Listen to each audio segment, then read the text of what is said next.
রামগঞ্জ উপজেলা করপাড়া ইউনিয়ন বিএনপির প্রতিনিধি নির্বাচনের মধ্য দিয়ে শেষ হলো উপজেলার 10টি ইউনিয়ন বিএনপির প্রতিনিধি নির্বাচনী কার্যক্রম। লক্ষ্মীপুরের রামগঞ্জ উপজেলার করপাড়া ইউনিয়ন বিএনপির প্রতিনিধি নির্বাচন সম্পন্ন হয়েছে। সোমবার ইউনিয়নের গাজীপুর রাজ্জাকিয়া উচ্চ বিদ্যালয়ে শান্তিপূর্ণ পরিবেশে এই ভোট গ্রহণ অনুষ্ঠিত হয়। নির্বাচনে সভাপতি পদে আনারস প্রতীক নিয়ে মোহাম্মদ আহসান হাবিব সপ্তু 295 ভোট পেয়ে বিজয়ী হয়েছেন। সাধারণ সম্পাদক পদে দেওয়ালগুড়ি প্রতীক নিয়ে মোহাম্মদ আনোয়ার হোসেন 309 ভোট এবং সাংগঠনিক সম্পাদক পদে ফুটবল প্রতীকে মোহাম্মদ মহসিন 281 ভোট পেয়ে বিজয়ী হয়েছেন। ভোট গ্রহণ কার্যক্রমে প্রিজাইডিং অফিসারের দায়িত্ব পালন করেন উপজেলা বিএনপির যুগ্ম আহ্বায়ক নজরুল ইসলাম পিন্টু। রিটার্নিং কর্মকর্তা ছিলেন সৈয়দ রশিদ হাসান লিঙ্কন এবং সহকারী রিটার্নিং কর্মকর্তার দায়িত্বে ছিলেন হাসান মাহমুদ ইব্রাহিম ও আবদুল্লাহ আল মামুন।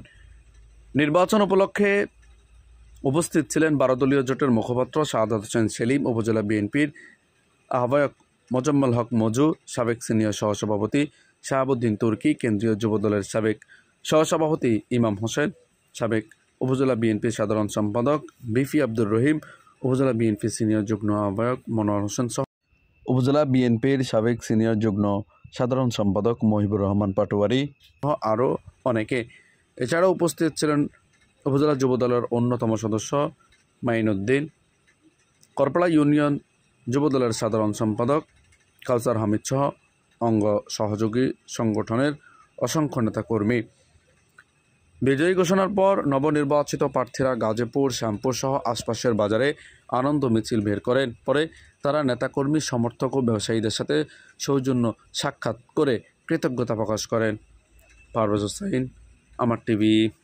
এই করপাড়া ইউনিয়নের পাশে জনগণের পক্ষ থেকে আমাদের নবনির্বাচিত সভাপতি, সাধারণ সম্পাদক, সাংগঠনিক সম্পাদক সবাইকে অভিনন্দন জানাই। তাদের সাথে যারা প্রতিযোগিতা করেছে তাদেরকেও অভিনন্দন জানাই।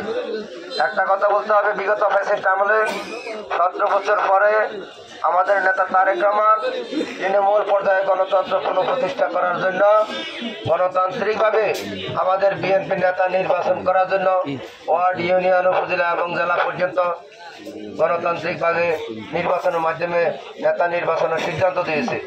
আমরা এই সিদ্ধান্তকে স্বাগত জানাই। আজকের এই নির্বাচনের মাধ্যমে আমাদের দল সুসংগঠিত হয়েছে, আমাদের দলের নেতা কর্মীদের মাঝে গণতন্ত্রের চর্চা হয়েছে।